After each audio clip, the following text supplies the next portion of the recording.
Today we will discuss that what is the main cause for material for the bondage in the material world. So Bhagavatam says that very often quoted verse by Srila Prabhupada that Punsa Striya Mithuni Bhav तयोर्मिथो हृदयग्रन्थिम् आहुः अतोग्रक्षेत्रसुताप्तवित्तैर् जनस्समूहोऽयम् aham mameti. The attraction between male and female is the basic principle of material existence. On the basis of this misconception, which ties together the hearts of the male and female, one becomes attracted to his body, home, property, children, relatives, and wealth. In this way, one increases life's illusions and thinks in terms of I and mine. So, here, um, this material world is basically based on this aham mameti. I am this, and I am everything. Aham, this is mine, this is my property, this is my country, this is my society, my nation, mine, and I. This is the whole thing. This is the world.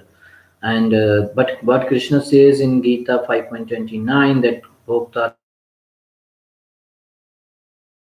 Maheshwaram.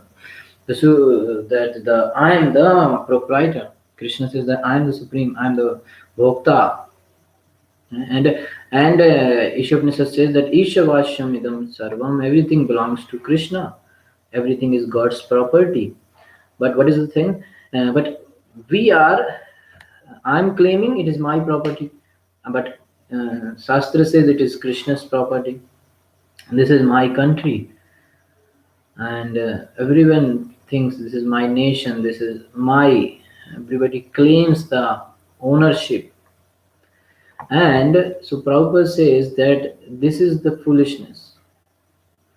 This is mine. Thinking that it is mine, it is mine. This is foolishness. This is moha, illusion. So much time we have heard about this illusion that moha. That what is moha? Moha is I am this body, and everything related to this body is mine. Aham mameti. This is the moha. So how it actually begins? So it begins mithuni bhavam etam, when the unity of men and women. Mithuni bhavam. So in material world, generally man is searching after woman, woman is searching after man, and how then the nature's arrangement is to keep conditioned soul under the three laws of nature. Because this soul, conditioned soul, is put under the laws of nature, or you can say they voluntarily came under the laws of nature. So it is says that Krishna bhuliya jiva bhogavancha kare pasate maya tare japatiya dhare. As soon as a jiva deny to serve Krishna, immediately maya is there. As soon as I deny to obey the laws of government, then immediately I am called a criminal and I am put into the jail. So no one can actually defy the laws of government. So then if they do it, then they are punished. So this is the statement in every shastra. The provision of giving punishment is there even in shastra also. That punishment. And because we are in illusion, we are thinking this is moha. We are in illusion, and that is why we are thinking that the punishment which is given to us is actually advancement of civilization. Srila Prabhupada says, right? This is actually the advancement of civilization. That is. I'm thinking because I'm in illusion. This is the mistake I'm doing. So, like a prisoner is thinking that in jail everything is nice, food is coming by its own, cloth is coming by its own, it's nice, everything is maintained. So let it be here. It's a good situation. So that is illusion. So I should know this thing, this important verse of Bhagavatam. Punsa striya mituni bhavam etad. This material world is nothing but a false attraction between man and woman. And it is there in all the society, not only in human society, even in the birds and beasts, animal, aquatics, trees, plants, everywhere. Right? All the animals, birds, pigeon, sparrow. So this is naturally seen, right? So in the human society also, even in the animal society, as soon as one female pigeon or a male pigeon is there, immediately they want to unite, right? So therefore, in the human society, by Vedic knowledge, by education of Shastra, we need to understand that we are bound up within this material world, first of all. And what is the reason? What is the cause? The cause is that attraction between a man and a woman. This is the cause. Pumsa means bhokta, the enjoyer, and here the male and female, both of them are trying to be enjoyer, because everyone has got that feeling that I shall enjoy. Nobody is feeling to serve or to be enjoyed, right? Nobody is feeling that I should serve, but they are in feeling that I should enjoy. Everyone is trying to be predominator. Nobody is want to be predominator. This is the illusion. So this process of Krishna consciousness is to learn how to be servant, how to be predominated, how not to become the enjoyer. This is just opposite, right? And Krishna comes personally and he says that I am the enjoyer, I am the predominator. Sarvadharman parityajya mam ekam sharanam vraja. I am the predominator, Krishna says. When I am the predominator, then why you are trying to be predominator? It will not be possible. So as soon as artificially I want to be predominator, immediately I am under the control of Maya. Right? Krishna bhuliya जीव भोग वांछा करे बसते माया तार झपटिया धरे. Maya says, okay, as soon as you leave Krishna, you come under the control of Maya. You are there in Maya. So this is the Maya. I think everything. King think this is my property, right? And thinking this kind of inclination, which is actually false inclination, is the cause of our bondage within the material world.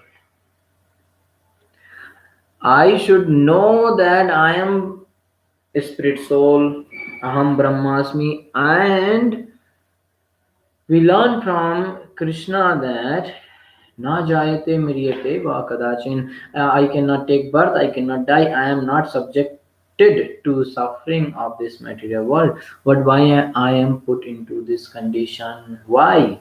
This is called conditioned soul. That is called condition. I'm not to be conditioned. I am part and parcel of Krishna. Krishna is free. I am also free. I am his part and parcel. Then why I am conditioned? Even though I am very small part and particle, but I am also free. A gold and a particle of gold, there is no difference.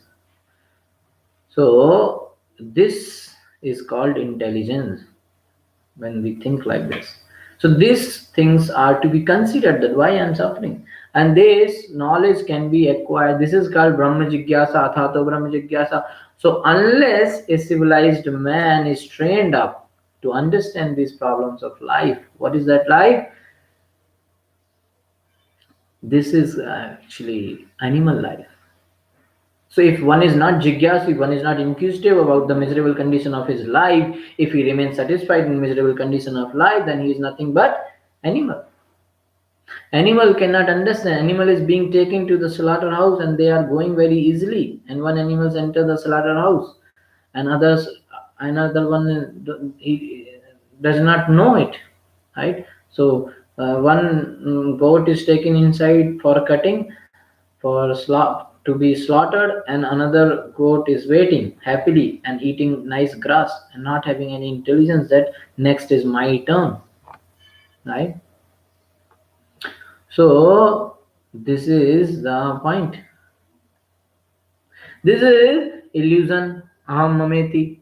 So Prabhupada says that he quotes this thing that in India when some marriage party is there, so the bridegroom is decorated like a king and he's sitting on a horse, and the people who knows others, they are thinking that already he is a rascal and he is becoming more rascal, right? He is sitting on a horse but actually becoming as Gadha. So here Prabhupada recommends the solution that the first education is to be a brahmachari. Don't enter into the this thing. Don't enter. Prabhupada says that don't enter this pumsa stri mithuni bhavam. That is education. That is called brahmachari. This is warning that it is not good. Better remain brahmachari. Brahme charati iti brahmachari. Remain with Brahman, celibacy. You will be happy.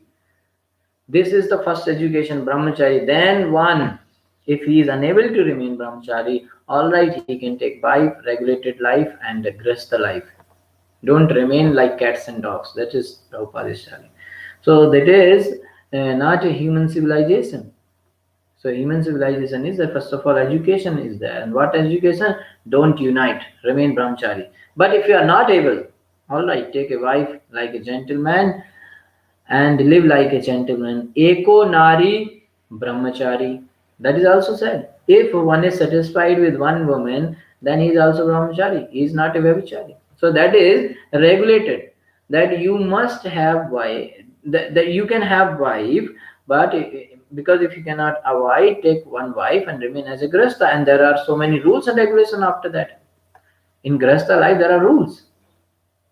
It's not like that in grasta life whenever I like we can have sex. No, that is not a grasta life. That is there is a regulation. Maybe once in a while, once in a month when there is a proper time menstruation, and if the wife is and if the wife is pregnant, then after that no more sex life. There are so many rules and regulations. The grasta means one who follows the rules and regulation of sex life. That is grasta, not that simply united man and woman. No, simply united and live like animal. No, that is not grihastha life. That is called grahamedhi. So there are two words, grahamedhi and grihastha. Grahamedhi means he does not know the rules and regulation. He thinks that this family, this husband and wife, children and home, that is everything. This is everything for me. My family, my home, my wife, my children, that is everything for me. That is called grahamedhi. But Gramedi means he is as good as Grahastha, and the two words Gramedi and Grahastha. So Gramedi is thinking everything, family, children, wife, and this is my everything. But a Grahastha is as good as Sannyasi Prabhupada says. Grahe tishtati api Grahastha. He is suitable. He is not suitable to become a brahmachari because every facility is there but regulated. And one who follows the regulative principle, he is in ashram. So ashram word is important. So either it is grahasthashram or sannyasashram, the same thing. Ashram means very in India it is very easily understood. There is discussion. What discussion? The place where the spiritual culture is cultivated, that is called ashram. So what is the difference between the ashram and an ordinary home? In ordinary home means without any regulative principle. And ashram means real purpose of is self-realization and development of Krishna consciousness. But if one is unable to accept sannyas ashram or brahmacharya ashram, that is grihastha ashram. So grihastha is actually a ashram. It is not like animal life. It is not an animal ashram. Prabhupada says. So Chaitanya Mahaprabhu, he said this thing that if we are eager for advancement in Krishna consciousness, then we can stay in any ashram. This is the point here. We can stay in any ashram. It does not matter either grihastha ashram or sannyas ashram. It doesn't matter. Krishna Chaitanya Mahaprabhu says to Ramananda, Kiva Vipra Kiva Sudra Nyasi Kena Naya, Ye Krishna Tattveta Say Guru Hoya. Say Guru, who can become Guru? Generally a Brahman, a sannyasi. Brahman is the Guru of other varnas, sannyasi is the Guru of all varnashram. But Chaitanya Mahaprabhu says that is social system. If there is Brahman, if there is sannyasi, one should accept, give preference to him to accept Guru. But Chaitanya Mahaprabhu says that is not a criteria. One must be well expert, experienced, well aware of the signs of Krishna. He shall be Guru. Not that particularly because one is born in a Brahmin family or one has taken sannyas, he is immediately by the dress or by birth, one can become Guru. No, that is going on. Now it is diminishing. Formerly in India it was the practice. So Chaitanya Mahaprabhu says that it does not matter. Kiva Vipra, Kiva Sudra. Vipra means Brahman and Sudra means the fourth class, less than Vaishyas. So Kiva Vipra, Kiva Sudra, Nyasi Kenana. Nyasi means sannyasi. Never mind Nyasi or without Nyasi because Sudra cannot be sannyasi. Without becoming Brahma, there is no question. Without becoming Brahman, there is no question of becoming sannyas. In the Shankar Sampradaya, they are very strict. Unless one is born in a Brahman family, he is not awarded the sannyas. That is the stricture. But according to Vaishnava, according to Chaitanya Mahaprabhu, Pancharatriki Vidhi, if there is little tendency of a person to become devotee, he is given the chance. Never mind, he is born in a Sudra family, a Chandal family. That is sanctioned in the Shastra. Kirat Bhrandra Pulinda Pulikasha Abhir Shumba Yavana Khasadaya Ye Anye Chapapa. Anyone, Krishna also says, Mami Partha Vyapasrita Ye Api Suvapapa Yonya. So Narad Muni, he is a great devotee. He has given the allowance to everyone to become a Brahman, to become a sannyasi. First of all, he must be trained up to become a Brahman, then sannyasi. This is a fact. Without becoming a Brahman, there is no question of sannyas. So these regulative principles are there. What is the big plan? What is the big plan behind these regulative principles? Why they are given? The big plan is that this attraction, Pumsa, Asriya, Mithuni, Bhavan, to cut down this attraction between male and female. This is the big plan.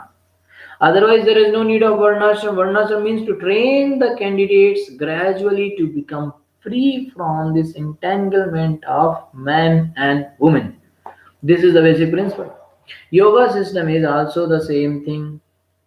Jnani, that is also same. Karma, same.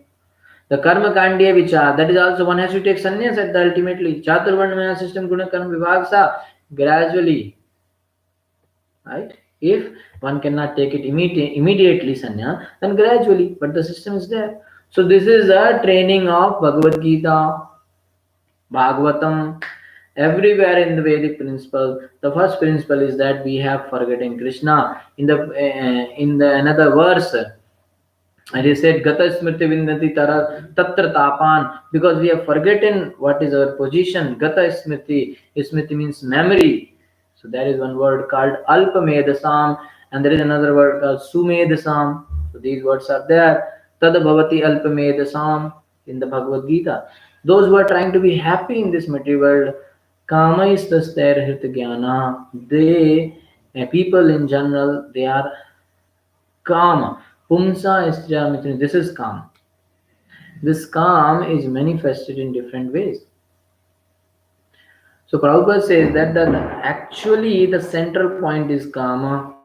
So that when that karma is fulfilled, because a man is searching after woman and woman is searching after man, when they unite, then the karma becomes hard, not very tightly. When they are separated, there is chance of not being tied up. But as soon as they are tied by marriage or by some way or other, then tayor mit hriday granthim ahur hriday granthim, they are already they are attracted to these things, and when it is united, then we see practically that in India, when the boy is grown up, the girl is grown up, the father, mother, they unite them by marriage system, right? Because unless he is married, he will not get attracted to this material life. So this is the duty of father and mother to unite them so that they may not be spoiled. They may not act like cats and dogs. And at least there will be some regulatory principles they will follow. But the bondage is as soon as they are united, the economic development, then searching after, now we must have an apartment. Either construct a house, rent a house, money is required, will be infused to earn money. Now I've got a wife, I have to keep her nicely, eat nicely, give her dress, so on, so on, so on. So first of all, get one apartment, house, ataha graha. Then how to maintain the house? So you need some money. So there was no other business except the agriculture. So for doing agriculture, you need some land. Anna bhavanti bhutani. We have to eat. So grow food grain. So how to grow food grain? So you need some land. Atah grah kshetra. Then putra putrahinam grah sunyam. So in family life, married life, if there is no son, then it's not good. So there is some son is needed. So atah grah kshetra putra. Right, so people go to the big people, do so much expense, also they need some child. So this is very very important, that first of all, husband and wife and child, then apartment, then land, then friend, then money. In this way, we become entangled more. Aham mameti. So instead of sukher lagiya, ye ghara bandhum. So actually, I became a house. One person becomes householder for happiness. But what happened? He get entangled. Right? This is going on. And after he for happiness he become a householder, but he finds there is a blazing fire. Right? So one should not be entangled as far as possible. It is not possible, very very difficult. But if it is possible, we can. That is brahmachari. That is tapasya. Because we have begun this. So there is a brahmachari is tapasya. Tapo divyam putrika yena suddhet sattvam. Another verse says. So here Prabhupada says that tapasya begins tapasa brahmacharina. Brahmachari, that is tapasya. So if possible, one should try to remain. But Krishna consciousness is so nice if we accept Krishna very seriously. With Krishna, anyone, either man or woman, we can remain very happy with Krishna. Krishna can become my friend, Krishna can become my husband, Krishna can become my son, whatever you want. So in this way, if we advance in Krishna consciousness, then we can save ourselves. Janas Mohoyam. In this illusory galaxy of material world, we may be saved, and that is wanted. That's why we have to give up the attraction for this material world. So Prabhupada is telling that there is a possibility of spiritual advancement if we can give up this attraction. Therefore, Prabhupada is quoting that Krishna is canvassing personally that you give up all these plans, sarvadharman parityajya mam ekam sharanam braja, that will save you from this precarious position of material world, the threefold miseries of this material world, suffering after suffering. So in this way, this is the point here, that the cause of our bondage in material world is this attraction to this material world, and which is basically based on karma and the attraction between male and female. So one has to get away from this, and this is the teachings of Srila Prabhupada based on his lecture. So on this verse of Srimad Bhagavatam 558. Thank you so much. Srila Prabhupada ki jai.